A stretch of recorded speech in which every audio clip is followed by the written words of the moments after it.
Hello and welcome to News Tonight, your daily roundup of all that has happened across India and the world. I'm Aishwarya Kapoor. Today we focus on the vibrant Gujarat summit that was inaugurated by Prime Minister Narendra Modi. We also take a look at the Paris Unity March that is right now underway. But let us begin with the headlines. Prime Minister Narendra Modi woos global investors at vibrant Gujarat summit, promises to make India the easiest destination to do business. US seeks to boost trade ties with India by 5 times as Secretary of State John Kerry terms Prime Minister's Make in India initiative a win-win opportunity for the world. Millions take to the streets in Paris in a massive anti-terror rally as French police continues to look for the fugitive suspect in the supermarket hostage crisis. And black box of the AirAsia flight located in Java Sea 2 weeks after it went down with 162 people on board raises hope to clear the mystery surrounding the crash. First, the top story. Launching the 2-day vibrant Gujarat summit today, Prime Minister Narendra Modi pitched India as the next best business destination. Now, trying to woo the global investors, he promised to make India the easiest destination to do business with, a stable tax regime and also a transparent and fair policy environment. He said necessary steps are being implemented towards making the dream a reality.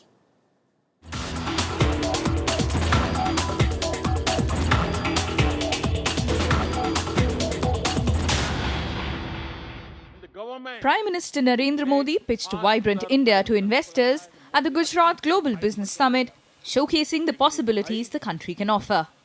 In an effort to attract more investors, he is sure to make India the best possible destination to do business. He promised them a stable tax regime and all fairness and transparency to make that happen. We are trying to complete the circle of economic reforms speedily. We are also keen to see that our policies are predictable. We are clear that our tax regime should be stable.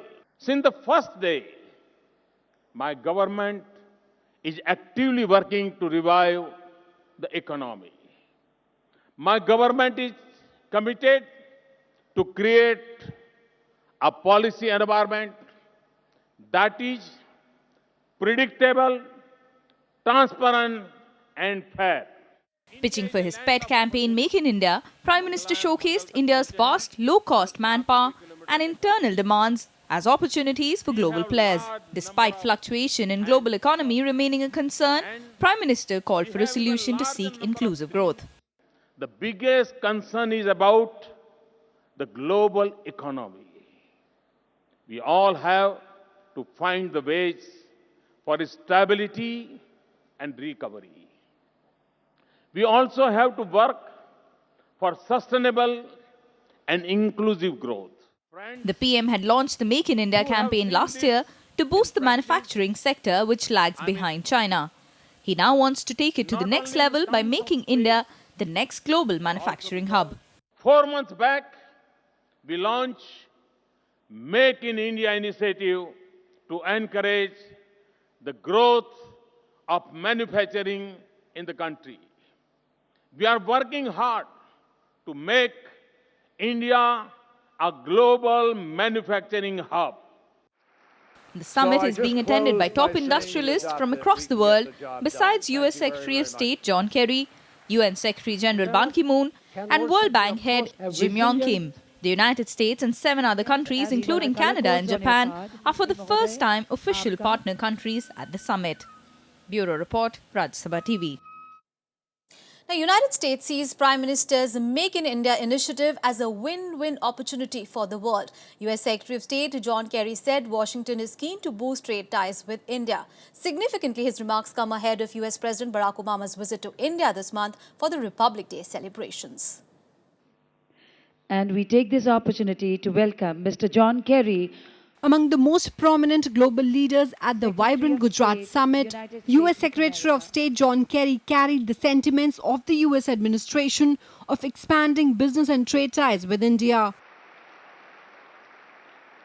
seeking to push India to give US companies greater access. Kerry said both nations need to tap incredible possibilities toward a greater economic partnership. Two-way trade between US and India currently stands at $100 billion. Both countries aim to boost the figure 5 times.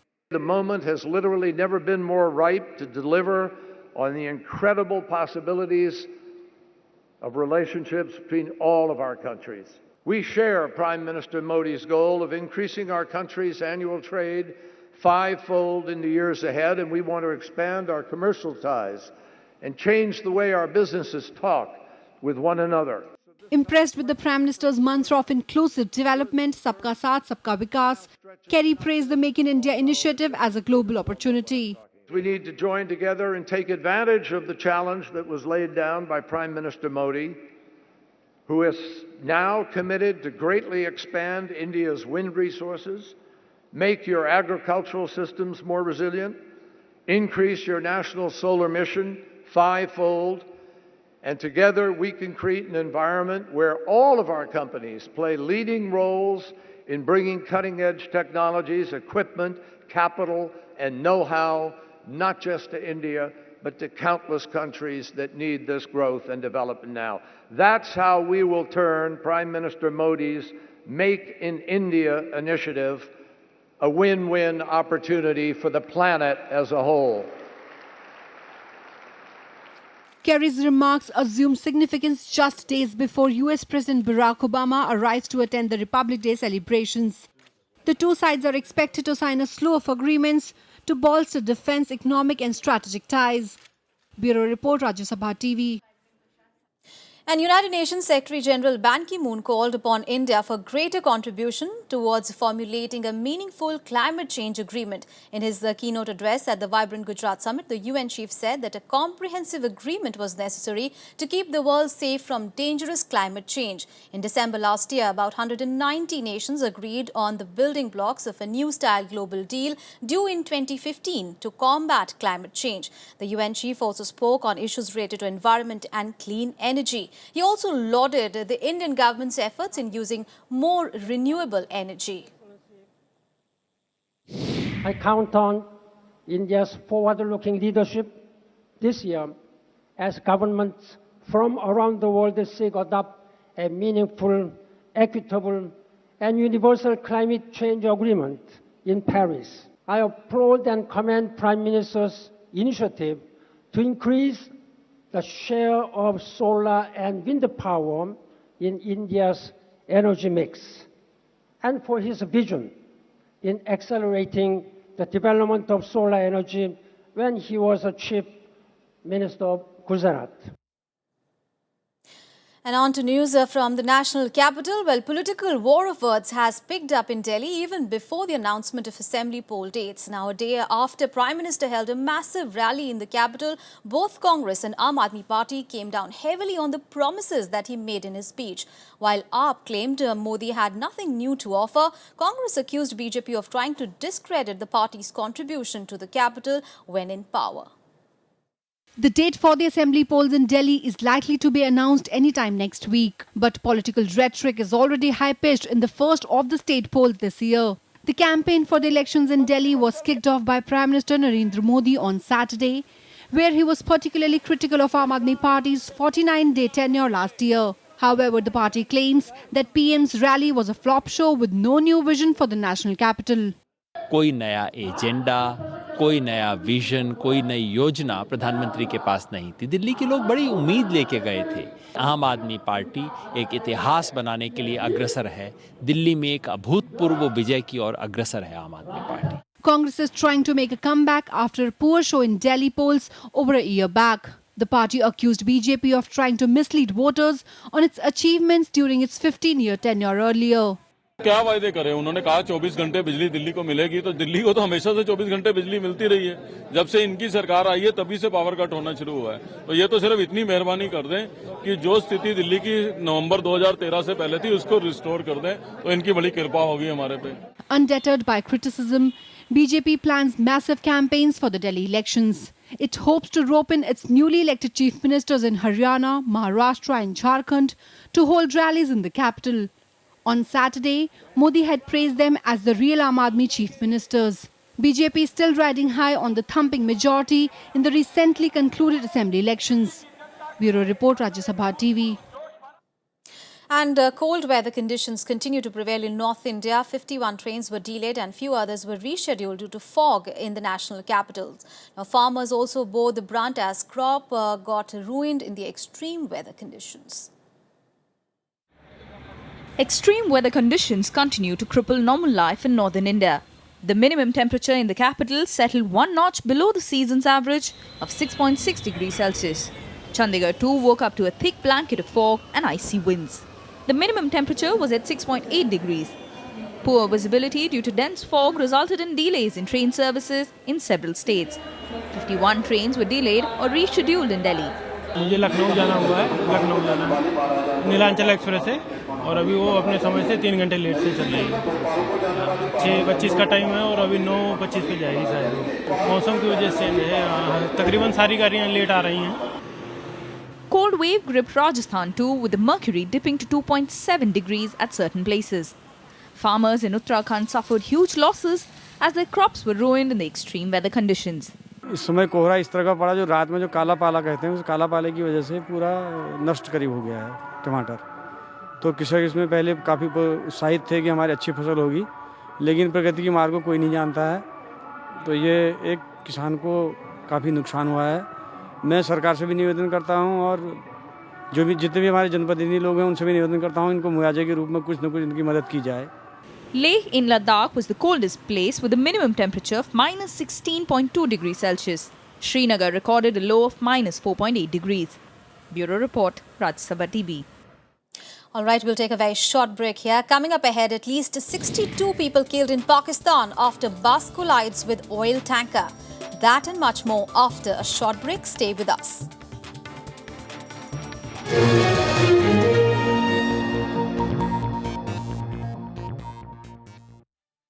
Welcome back after the break. Let's move on in the bulletin now.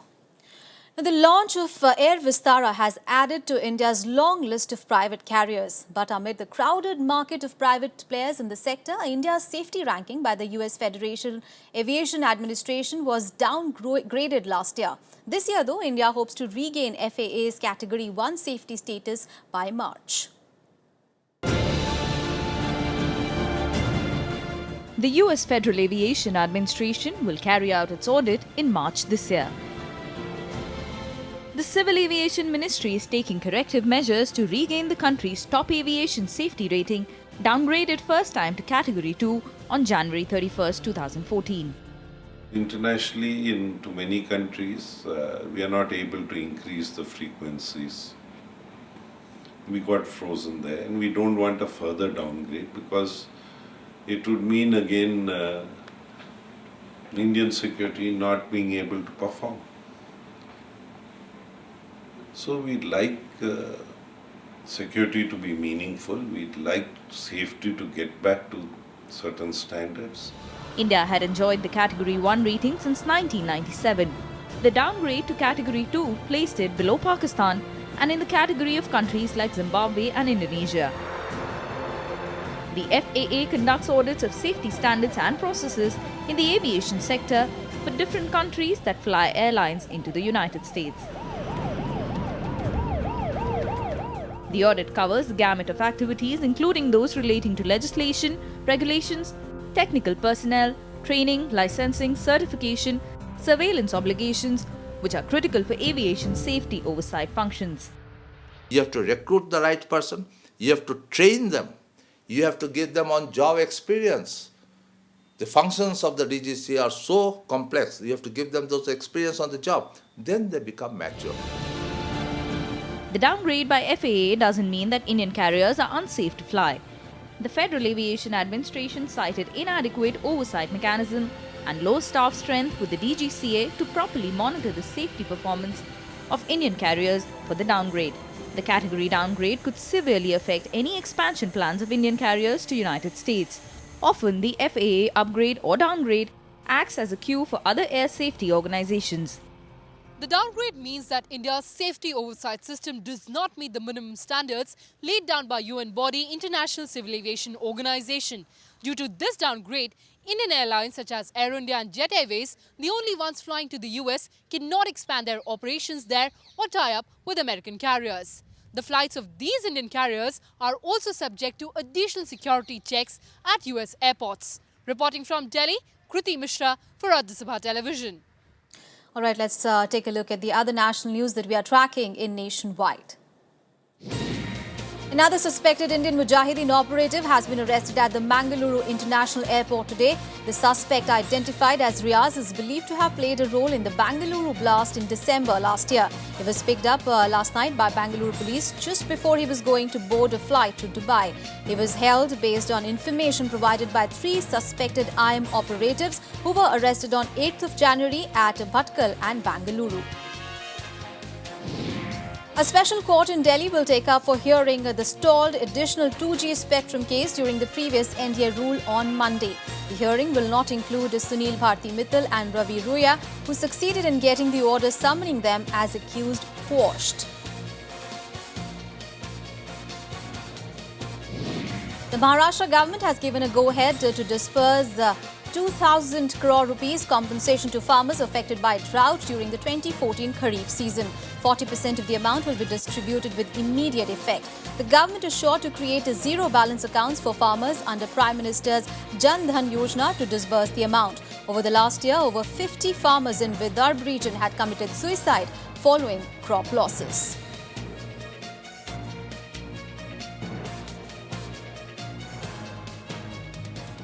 And on to the big international story. Huge crowds along 40 world leaders have gathered in Paris for a unity march after 3 days of deadly attacks that left 17 people dead. Now, more than 1 million marchers are expected to take to the streets in a massive anti-terror rally. Meanwhile, French police continue their manhunt for the partner of one of the suspects who was gunned down. After 3 days of terror in France that left 17 people dead, close to 1 million people converged in Paris for a massive anti-terror march. In a show of solidarity, around 40 world leaders, including British Prime Minister David Cameron, German Chancellor Angela Merkel, Palestinian leader Mahmoud Abbas and Israeli Prime Minister Benjamin Netanyahu were present. The march began from Place de la République and was led by relatives of the victims of last week's attacks. Nous agissons, mais nous savons que c'est difficile et que ce qui s'est passé hier encore, une nouvelle fois, ravive toutes les peurs. Quelle est la réponse? Elle doit être évidemment policière, judiciaire, mais la plus belle des réponses, c'est ce qui est en train de se passer aujourd'hui. N'ayons pas peur. N'ayons pas peur d'être journaliste. N'ayons pas peur d'être policier. N'ayons pas peur d'être juif.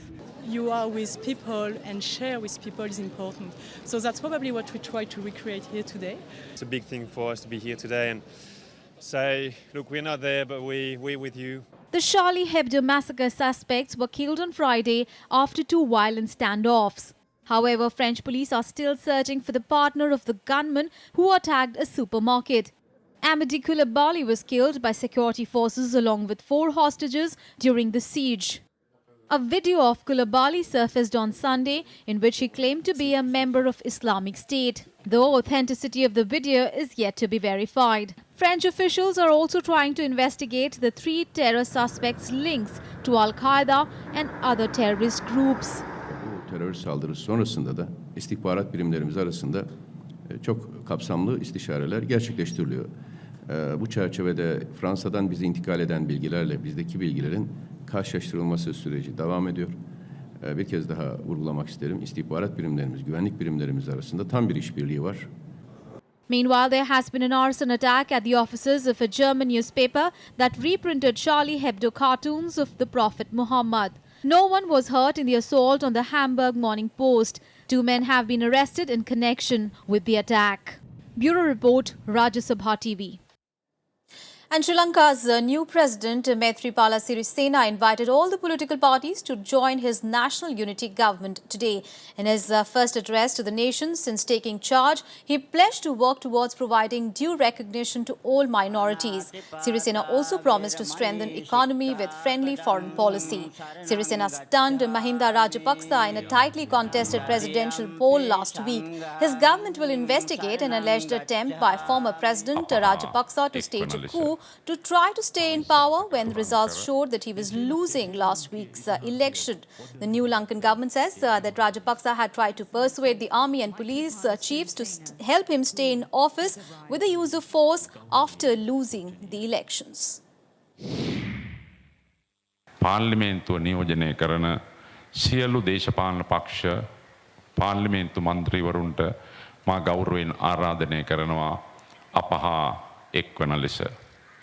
මා විශ්වාස කරනවා ජීවන වියදම භාණ්ඩ මිල ආර්ථික අමාරුකම් දැඩි ලෙස අපේ පොදු මහ ජනතාවට ඇති වී තිබෙන පීඩාකාරී තත්ත්වයක් බව අපි බොහොම පැහැදිලිව දන්නවා.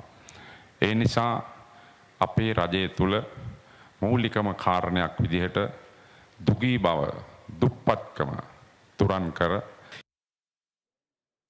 And at least 62 people were killed and several others injured in a bus crash in Pakistan's Karachi. The overcrowded bus collided head-on with a speeding oil tanker and burst into flames. According to officials, the death toll could rise as several people were charred beyond recognition. Drivers' negligence and overspeeding are seen as key reasons behind one of the deadliest road accidents in that country. मौके पर minister transport तशरीफ लाए हैं, मैं हूं और हमें इतना ये मिली है, लेकिन एक फिजिकल काउंटिंग जो है ना वो जाहिर एक अमल है, उससे एग्जैक्ट नंबर पता चलेगा। ना कोई यहाँ डॉक्टर आया अभी तक, ना किसी ने हमें ये बोला कि चलो यहाँ पर सैंपल दो, ना किसी और शख्स ने आके बोला कि तुम यहाँ बैठो। सुबह से हम 6 बजे से ऐसे कभी उस फुटपाथ पे बैठ रहे, कभी इधर बैठ रहे हैं। मेरी बड़ी बहन थी, बड़ा भाई था। All right, more international news and updates in Global Buzz. The crucial black box of the crashed AirAsia jet was found today in the Java Sea. The search team found it stuck under debris from the plane's fuselage. The black box will be retrieved tomorrow now, as the major breakthrough in the search raised hopes of unraveling the mystery of the crash soon. The discovery comes exactly 2 weeks after the plane went down with 162 people on board. At least 19 people were killed and several others were injured when a suicide bomb exploded in Nigeria. The bomb was strapped to a girl aged about 10. No group has taken the responsibility of the attack. A suicide bomb attack in Tripoli has killed at least 7 people. The Nusra Front Al-Qaeda Syrian affiliate said that it was behind the attack. 30 people were also injured in the attack. Voting was held in Croatia to determine the next head of state. The second round of the country's presidential election is a runoff between the incumbent Ivo Josipovic and Kolinda Grabar-Kitarovic. Josipovic has been president since 2010, when his rival is a former foreign minister and assistant to the NATO Secretary General. The lunar service module of China's unmanned lunar orbiter has successfully completed its first braking on Sunday morning. It allows the module to enter its lunar orbit as scheduled.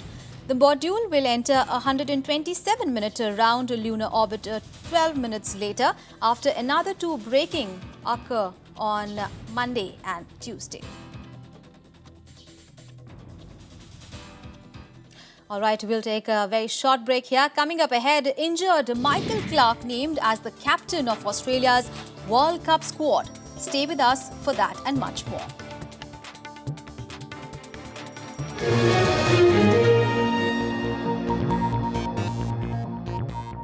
Welcome back after the break, and now we get you all the sports news in Sports Beat. Despite concerns over his injury, Michael Clarke was named as Australia's captain for the World Cup. All-rounder Mitchell Marsh, who missed the recent Melbourne and Sydney tests against India, was also named in a squad that contained few surprises. Selectors also included all-rounders Shane Watson and James Faulkner, along with the big hitter Glenn Maxwell. Xavier Doherty was picked as the sole recognised spinner, with Maxwell expected to provide the side spin in most games. Ahmed Khalil and Ali Makhwout scored 2 goals each as UAE took advantage of a series of goalkeeping errors to beat Qatar 4-1 in the Group C opener today at the Asian Cup. Qatar goalkeeper Qasim Burhan was at least partially responsible for 3 goals in a blundering opener for the 2014 Gulf Cup champions. In tennis, Maria Sharapova claimed her 34th career title and closed the gap on the #1 ranking with a 6-7, 6-3, 6-3 win over Ana Ivanovic in the Brisbane International Final. Top-seeded Sharapova raced to a 4-1 lead and had set points in the 11th game, but #2-seeded Ivanovic fought back to take the hour-long set in a tie-breaker. Sharapova earned early service breaks in the next 2 sets and raced to victory, giving her the chance to overhaul Serena Williams for top spot in the rankings. Cristiano Ronaldo remains the favourite to win the Ballon d'Or for the second year in succession. German goalkeeper Manuel Neuer and Argentina's captain Lionel Messi are the other 2 contenders tomorrow. Ronaldo scored a record 17 goals in last season's Champions League and has already netted a phenomenal 26 goals in 16 La Liga games this season.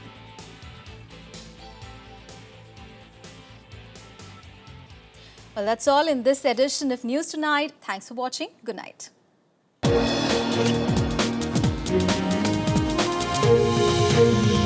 Thank you.